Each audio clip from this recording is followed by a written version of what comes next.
Doon yata sa may ano yan eh. Malapit yung sa building na malaki oh. Oo. Parang yung bahay nila sir yun ah.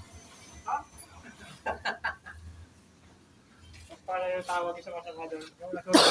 Paano yung tawag? Wala pa bumbero eh. Grabe usok niya oh.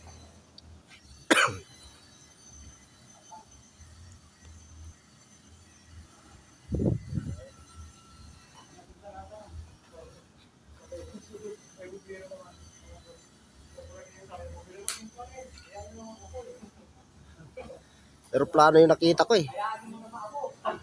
Grabe ka palang usok oh.